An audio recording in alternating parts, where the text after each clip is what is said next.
general, skolechef. Først og fremmest mange tak for invitationen. Det er en stor ære at få lov til at tale på det her luftmagtsseminar. Det er vidt kendt i Skandinavien. Jeg skal forsøge at tale langsomt på mit meget dårlige norsk. Men det er en stor ære at være her. Også fordi, at igennem mange års arbejde er jeg bekendt med, at der foregår utrolig mange ting af stor seriøsitet, stor kvalitet i det norske forsvar. Jeg har haft held og lejlighed til at have med mange norske officerer og kolleger at gøre gennem årene, og jeg kommer altid imponeret tilbage. Jeg må også sige, at jeg er imponeret over den proces, man har gang i Norge, når det gælder omlægning af forsvar. Et grundigt stykke arbejde, FMR, ekspertgruppens rapport, McKinsey-rapport. Jeg ville ønske, at vi havde noget lignende i Danmark. Det har vi ikke. I hvert fald ikke noget, der er offentligt tilgængeligt og er med til at skabe debat. Så når alt det er sagt, så vil jeg også sige, at jeg er kommet for at provocere jer en lille smule. Udfordre jer en lille smule. Ødelægge den dårlige stemning. Jeg tror, det er det, jeg er blevet bedt om at gøre. Men vil ikke være venlig at holde i baghovedet, at det er med afsæt i stor sympati for, hvad der foregår i det norske forsvar. Det er det lys, I skal se min måske lidt provocerende kommentar undervejs. Jeg har tænkt mig at starte med en anekdote, som forhåbentlig kan sætte mit oplæg lidt i kontekst. Og den handler om to meget forskellige strategiske kulturer i Danmark og Norge. Hvis I køber min præmis, så vil jeg også forstå, hvorfor at jeg har en lidt kritisk tilgang til FMR og til rapporten. Så har jeg 6 kommentarer til rapporten. Min første kommentar er, at rapporten baserer sig på en, i mine øjne, radikal refokusering på Rusland og Øst. Og i mine øjne også en for radikal refokusering. Min anden kommentar, et andet hovedargument, vil være, at pendulet svinger tilbage, som jeg har hørt flere sige her. Det kan godt være, at der er mange, der besværgende siger, det kommer vi ikke til at gøre, men i realiteten, det FMR foreslår, i mine øjne, det er en næsten total tilbagevending til et invasionsforsvar, et territorialforsvar, et mobiliseringsforsvar. Jeg er lidt overrasket over, hvor lidt NATO fylder i FMR. I mine øjne er Norge ikke en mellemstat. Der var den første provokation. Norge er en småstat som Danmark, og småstater baserer deres sikkerhed på alliancegarantier. Derfor, i det lys, synes jeg, at NATO fylder relativt lidt i FMR. Så vil jeg også komme med en kommentar om, at i FMR, der kommer Norge til at fremstå som en sikkerhedskonsument, og ikke som det Norge har været igennem 1990-tallet og 00'erne, nemlig en sikkerhedsproducent. Endelig, så i mine øjne, så er der, hvis man læser den i sin helhed, så er der en vægtlægning af forsvar og deterrence by denial, hvilket også forekommer mig en lille smule underligt. Fra et dansk perspektiv vil man vægtlægge deterrence by punishment. Endelig så vil jeg sige noget til sidst, at det forekommer mig, at det norske forsvar kunne gå hen og blive en lille smule platformtungt, hvis man går videre den her vej, som FMR foreslår. Men lad mig starte med anekdoten. I 2007 forsvarede jeg min Ph.D.-afhandling. Og min Ph.D.-afhandling handlede om byrdedeling i NATO. Den handlede om små stater, hvordan små stater kan opnå sikkerhed inden for en alliance, og hvad der driver dimensioneringen af små staters forsvar. Min hovedpointe var og er, at små stater først og fremmest kigger på deres allierede, når de dimensionerer forsvaret, og ikke så meget mod truslen. Fordi små stater erkender, at de ikke kan forsvare deres eget territorium selv. Det er måske endda definitionen på en småstat. En stat, der erkender, at man ikke kan forsvare sig selv. Og derfor så vil der være en stærk tendens til på det politiske niveau ikke at afsætte ressourcer til forsvaret, fordi sikkerheden kommer alligevel i form af alliancegarantier. Kun når alliancen presser på og siger, I skal opruste, I skal købe kampfly, så vil man fra politisk hold gøre det i småstaten. Det var mit hovedargument. I mit bedømmelsesudvalg, der sad en norsk forsker, Ståle Ulriksen, som nogle af jer måske kender, som er på NUPI og på Søkrigsskolen i Bergen, tror jeg stadigvæk. Og Ståle indledte sit oplæg med en historie om, hvordan Norge under den kolde krig ville kunne holde Nord-Norge i 2 uger, i fald Sovjetunionen ville angribe i det nordligste egn. Der var vel i omegnen af 80-100 mennesker i publikum, og det var alle sammen danske, og de begyndte at le. Fordi i deres øjne var det absurd, at en småstat skulle kunne holde Sovjetunionen i 14 dage, indtil der kom allieret forstærkning. Pointen her er ikke, om det er sandt eller forkert, det Ståle han sagde. Pointen er, at der var et dansk publikum, som begyndte at le. Fordi i den danske optik, der er det umuligt for småstaten at forsvare sig selv mod Sovjetunionen, mod en stor overmagt. Og det siger rigtig meget i mine øjne om 2 forskellige strategiske kulturer. I Danmark har man en strategisk kultur, som er en ægte småstatsstrategisk kultur. Den er præget af historiske nederlag og en geografi, der gør det stort set umuligt at forsvare et territorium. 1864, tabet af Slesvig-Holsten, er den definerende historiske begivenhed i dansk strategisk historie. Der gik det op for Danmark, at Danmark er en småstat, som er ude af stand til at forsvare sig selv. Geografien er håbløs. Der er meget dårlige muligheder for at grave sig ned. Danmark er perfekt til invasion. Norge, derimod, for mig at se, så en definerende historisk begivenhed i norsk strategisk historie, det var 2. verdenskrig. Man kæmpede i Norge. Man gjorde modstand igennem lang tid. Jeg har læst historikere, som siger, at vi kunne godt have drevet tyskerne ud af Norge, hvis ikke franskmænd og britterne havde forsvundet.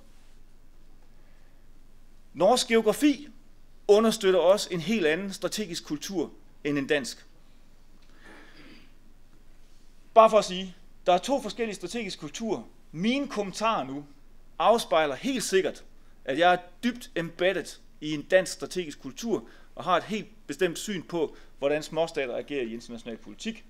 Jeres reaktion vil helt sikkert afspejle, at I har en anden strategisk kultur. Men opgaven var at provocere. Min første kommentar går på, at FMR i mine øjne baserer sig på en for radikal refokusering på Rusland og på, hvad man kalder en fundamentalt ændret sikkerhedspolitisk situation i Europa. Jeg køber 100%, at der er en ny sikkerhedspolitisk situation i Europa. Tingene har forandret sig. De glade 90'ere, det postmoderne, nu har vi dyb sikkerhed, det er væk. Det køber jeg 100%. Geopolitikken er vendt tilbage til Europa. Vi er tilbage til historien, so to speak. I en dansk rapport fra slutningen af 1990'erne, der skrev en ministeriel gruppe, at Danmark nød sikkerhed uden fortilfælde. Aldrig havde Danmark været så sikker i historien. Det er jeg ikke sikker på, at man vil skrive i dag. I FMR bliver det til, at forudsætningerne for forsvarsplanlægning er fundamentalt ændret. Jeg tror, ekspertgruppen bruger den begreb, at der er væsentlige forandringer, eller væsentlige ændringer. Så der er en toneforskel. Men Rusland er i mine øjne ikke Sovjetunionen. Rusland er for det første kapabilitetsmæssigt slet ikke på niveau med Sovjetunionen. Intentionerne er anderledes. Det er ikke en stat, der er drevet af en ekspansiv revisionistisk ideologi, men en rationel aktør, som man kan agere sammen med, som man kan komme i dialog med på en eller anden måde, hvis man har magt bag. Den anden ting, der gør, at man er nødt til at sige men her, det er, der er fortsat globale udfordringer.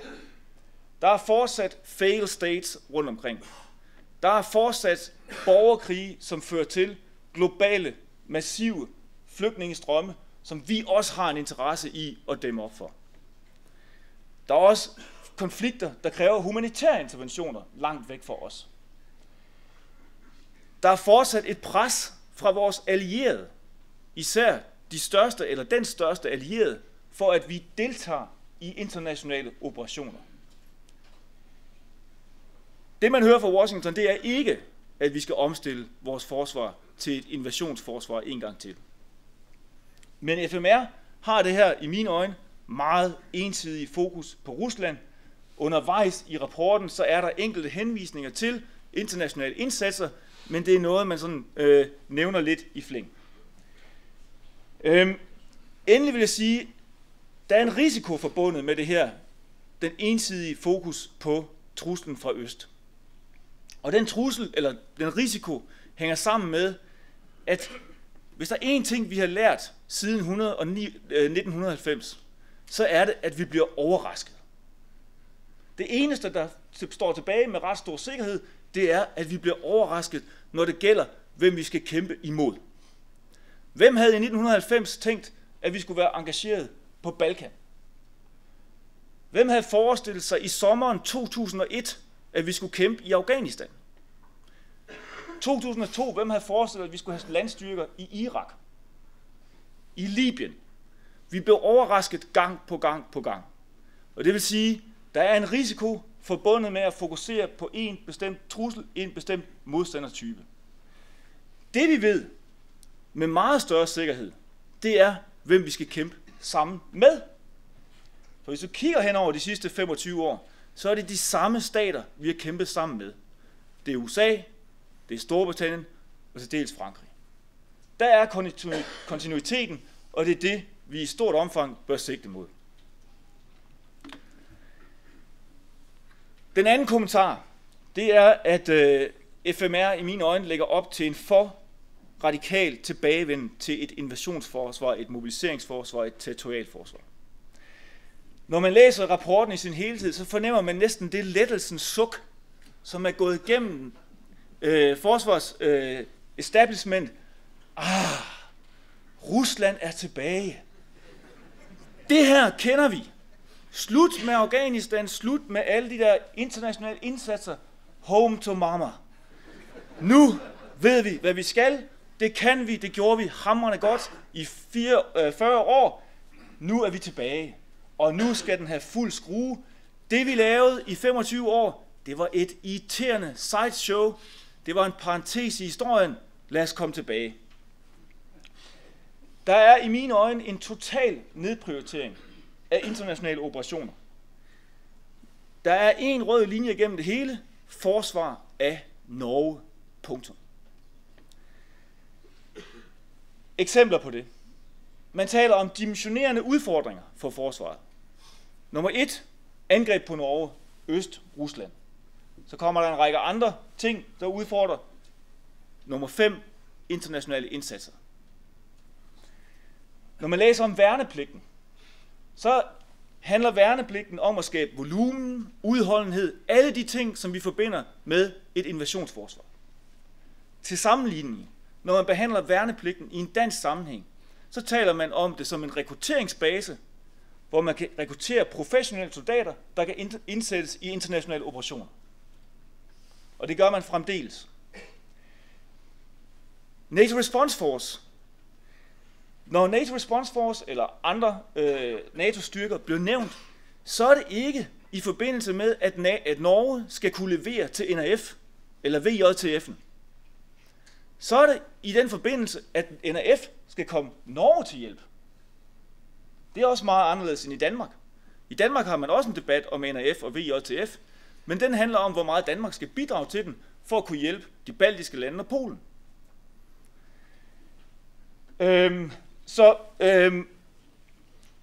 Og endelig, så mener jeg, at der i rapporten er en lidt fejllæsning af, hvad NATO egentlig har besluttet i sit strategiske koncept, og i Wales, og jeg provokerer nu. Men jeg synes lidt, der er en tendens til nogle gange på de her kanter, at man læser det, der kommer ud af NATO, som fanden læser Bibelen. Man læser det strategiske koncept, og man læser det, der kommer ud af Wales, som om, at nu er NATO vendt hjem. Slut med internationale operationer, tilbage til artikel 5. Det er det, NATO laver igen. Pendulet er om ikke svunget helt tilbage, så i hvert fald næsten. Det er min læsning helt forkert.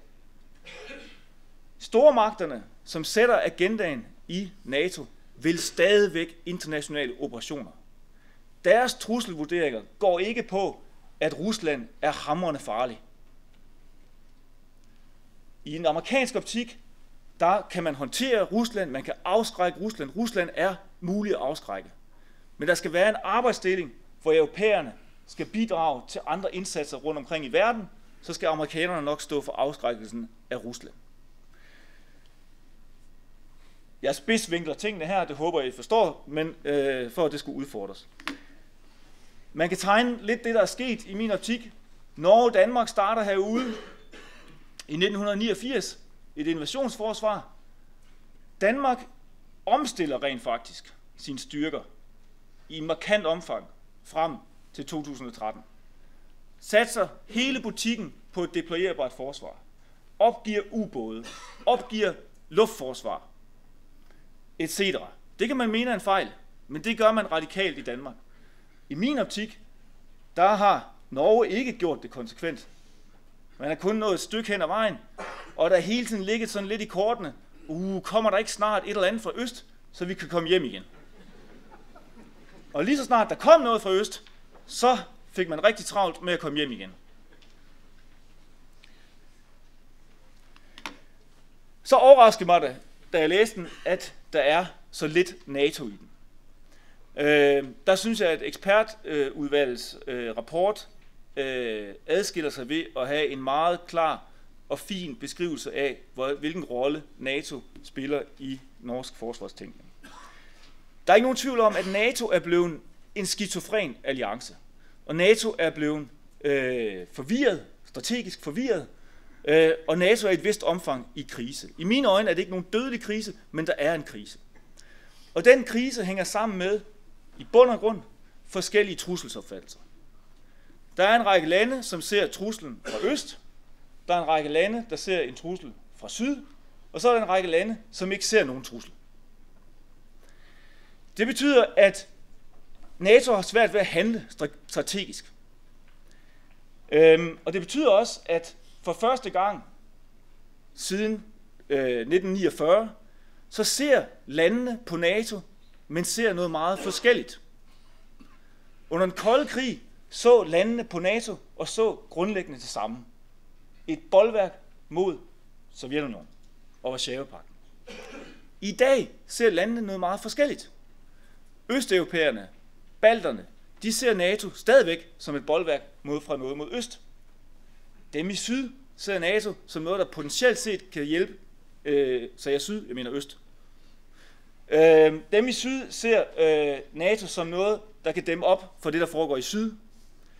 Dem i Washington ser NATO som noget, der kan være med til at facilitere en amerikansk udenrigspolitik og bidrage med styrker til operationer, eksempelvis i Mellemøsten og Nordafrika. Den gode nyhed for NATO er, at alle ser NATO som vigtig. Det er bare af nogle forskellige årsager, og det gør det vanskeligt at håndtere for NATO. Ikke desto mindre, så er NATO den nødvendige alliance, og ikke mindst for små stater i Østersøregionen. Vores sikkerhed, i min optik, små staters sikkerhed, er først og fremmest baseret på alliancemedlemskab. Punktum. Vi kan selv ændre på det, men i bund og grund, det der virkelig gør en forskel for os, det er alliancemedlemskabet. Det synes jeg, der er overraskende få overvejelser om i rapporten. I modsætning til, hvad der var i ekspertudvalgets rapport. Jeg synes også, der er få overvejelser om, hvordan NATO skal agere for at værne om den sikkerhedsgaranti, som rent faktisk giver Norge sikkerhed. Hvordan er det, at man sikrer, at den her sikkerhedsgaranti, den er troværdig? Er det ved at opstille et invasionsforsvar i Nord-Norge? Eller er det måske ved at bidrage til internationale operationer?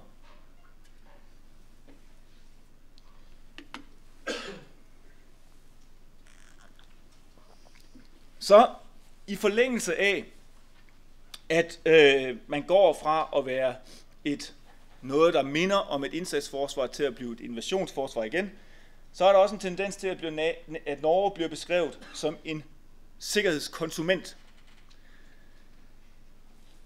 Jeg tror, mange europæiske lande, herunder Danmark og Norge, oplevede at efter den kolde krigs afslutning, at man gik fra at være sikkerhedskonsumenter, man modtog sikkerhed fra vores allierede, til lige pludselig selv at kunne bidrage til, at andre fik sikkerhed. Balkan, Afghanistan, måske i Libyen. I min læsning, der er FMR en total tilbagevending til, at Norge er en sikkerhedskonsument. Det med at producere sikkerhed for andre bliver virkelig nedtonet. Når der i rapporten bliver talt om udrykningsstyrker, om de tiltag, NATO laver i øjeblikket, RAP'en osv., så handler det alt sammen om, hvordan Norge kan eller få noget ud af det. Hvilken effekt kan Norge få ud af det, frem for hvor meget kan man bidrage til det. Enkelte steder, det erkender jeg, der står der bidrag til allierede krisehåndteringsoperationer, men det fylder ikke ret meget, og hovedindtrykket, når man har læst den, er, at hvordan kan Norge få nytte af NAF og andre NATO-styrker. Ellers er der et stort fokus på, hvordan kan vi modtage forstærkninger. Der får man virkelig koldkrigs déjà vu, når man læser de afsnit. Kobling til amerikansk afskrækkelse, massiv nedtoning af bidrag til internationale operationer og hurtige udrykningsstyrker. Som jeg sagde tidligere, det er en stor kontrast til, hvordan den her debat foregår i Danmark. I Danmark er der en debat om, hvordan kan danske styrker bidrage til VJTF'en, JEF'en og også til hovedkvarteret.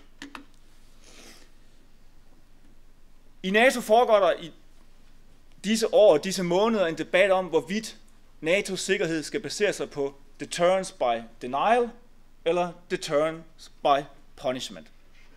Grundlæggende forskel: skal vi opstille et troværdigt forsvar, som afskrækker en modstander fra overhovedet at forsøge, fordi at modstanderen ved, at man kan kæmpe og tilbagevise forsvaret, eller skal vi basere vores sikkerhed på punishment, hvor man siger til modstanderen: prøv, men hvis I gør det, så kommer vi til at påføre jer enorm smerte. Debatten foregår lige nu omkring RAP'en, Readiness Action Plan, hvor blandt andet Polen arbejder for, at man på Warszawa skal vedtage en ny RAP, en RAP 2, som skal gå mere i retning af deterrence by denial. VJTF'en skal være en mere robust, stærkere styrke, som rent faktisk kan forsvare nogle af de udsatte lande. På den anden side, så har man en række lande, primært store lande, som siger, vi er sikre på, at deterrence by punishment er tilstrækkeligt. Vi skal sikre, at på dag 1 bliver der dræbt amerikanske soldater. Hvis man sikrer det, hvis russerne er sikre på, at der dør amerikanske soldater, britter eller franskmænd dag 1, så er det tilstrækkeligt afskrækkende. I mine øjne, der ligger FMR op til deterrence by denial. En opstilling af et forsvar, der skal kunne kæmpe og tilbagevise et russisk angreb. Der er vægtlægning af forsvar, der er vægtlægning af forstærkninger. Min læsning af ekspertudvalget går mere i retning af, at man vægtlægger deterrence by punishment. Og kunne påføre modstanderen smerte, og samtidighed, at man gør det samtidig med, at man involverer alliancen og trækker på den deterrence, som alliancen fuldstændig oplagt bidrager med. Set fra et dansk synspunkt, så kan man stille spørgsmålstegn ved om småstater overhovedet har noget at gøre in the business of deterrence. Hvor meget bidrager småstaten i virkeligheden til afskrækkelsen? Er det ikke først og fremmest, eller måske alene, allianceafskrækkelsen, der virker og afholder en potentiel modstander for at angribe småstaten? Hvad er det i virkeligheden, der afskrækker? Det kunne lede til at sige, jamen småstater herunder Norge og Danmark skal holde sig helt ude af den her business, og i stedet for arbejde for en fair byrdedeling, en anderledes byrdedeling, hvor de mindre stater leverer landtropper til operationer internationalt. Skal jeg til at slutte? Skal jeg nok. Man kunne opstille sådan her på statsvidenskab, hvis man har en matrix, der er 2x2, så er det videnskab. Jeg har ikke tal, jeg har ikke sådan nogle ting, men i min optik, så ligger forsvarschefens råd her, Ekspertudvalget er mere hernede. En blanding af egne midler og allierede kræfter, men deterrence by punishment. Danmark er herude. En fuldstændig blind tro på, at allierede kræfter og deterrence by punishment er nok til at sikre Danmark. Afslutningsvis vil jeg sige, at FMR i mine øjne også lægger op til, hvis det realiseres, og det kan man selvfølgelig have sin tvivl om, et meget platformtungt forsvar. Fregatter F-35, 52 F-35, i øjeblikket diskuterer vi i Danmark, om vi skal have 18 eller 24, ubåde, droner osv. osv. I mine øjne er det dyrt. Man kan godt lave et regnestykke, som du gjorde, hvor man siger, at man ikke kommer til at spare noget ved at reducere antallet af kampfly. Jeg tror også godt, man kunne lave et regnestykke, som viste, at man rent faktisk kom til at spare noget. Når man investerer i så stor platform, så er det også klart, at man investerer meget lang tid frem i tid, og det giver en mindre fleksibilitet på den lidt længere bane. I mine øjne, for at vende tilbage til det, vi sagde tidligere, så er jeg ked af at sige i dette forum, men jeg mener, at de små stater først og fremmest bør levere landstyrker, lette landstyrker til NATO. Det er vores del af den transatlantiske deal, som kører i øjeblikket. Det er der, at vi kan være med til at bidrage til atlantisk sikkerhed. Det er også der, hvor jeg tror, at vi har størst mulighed for at skabe troværdige bidrag til troværdige sikkerhedsgarantier. Så i mine øjne, så bør både Danmark, som er på vej til at lave et nyt forsvarsforlig, men i den grad også Norge, forandre eller ændre på balancen, ændre på vægtlægningen og sikre, at man har deployerbare landstyrker. Med til det argument hører også, at hvis der er en ting, der har kendetegnet norsk og dansk sikkerhedspolitik igennem de sidste 20 år, så er det, at man faktisk har haft den politiske vilje til at gøre brug af væbnet magt. Det er et stort aktiv for NATO, at der er stater, også små stater, som er villige til at sende soldater til Helmand, til Nordafghanistan og til Libyen. Men det er kun anvendeligt, hvis den politiske vilje også på en eller anden måde bundet ind i styrker, der rent faktisk kan anvendes i internationale operationer. Afslutningsvis, helt til sidst, vil jeg sige, jeg tror, at de her forskellige strategiske kulturer i Danmark og Norge medfører en risiko for, at man kommer til at ende i en af to grøfter. Den danske grøft, småstatsmentaliteten, 1864-syndromet, den fører til en meget udstrakt grad af et symbolforsvar. En meget ringe tro på, at man har evnen, kapaciteten til at gøre en reel forskel for egen sikkerhed. Når man tager ud i internationale operationer, så gør man det med henblik på sidegevinsterne. Som Diesen også var inde på, man tager afsted for at opnå noget andet end det, man siger, man tager afsted for. Man tager ikke afsted for at opnå stabilitet i Afghanistan, men man tager afsted for at få et bedre relation til Washington. Det er klart en tendens, når man er småstat, fordi man tror ikke på, at det, man gør på jorden, på bakken, at det gør en reel forskel, og derfor er det let at falde i den grøft, der hedder, vi skal kun gøre det for sidegevinsternes skyld. Og så tænker man måske nok strategisk, men det er på en anden måde, end hvis man fokuserede på det substantielle. På den anden side, så mener jeg også, at der er en risiko for, i en norsk sammenhæng, at man falder i den modsatte grøft. I hvert fald, hvis man udlever FMR. Der synes jeg i mine øjne, der er et stort fokus på substansforsvar, og en måske ikke helt gennemført erkendelse af, at Norges sikkerhed i bund og grund afhænger af alliancemedlemskabet og en troværdig sikkerhedsgaranti. Der er meget lidt fokus på sidegevinsterne. Hvad kan vi egentlig få ud af at bidrage til amerikansk ledede operationer i Mellemøsten, eller i Centralasien, eller i Nordafrika? Og i virkeligheden måske en for lille vægtlægning af de her afledte effekter eller sidegevinster. Tak.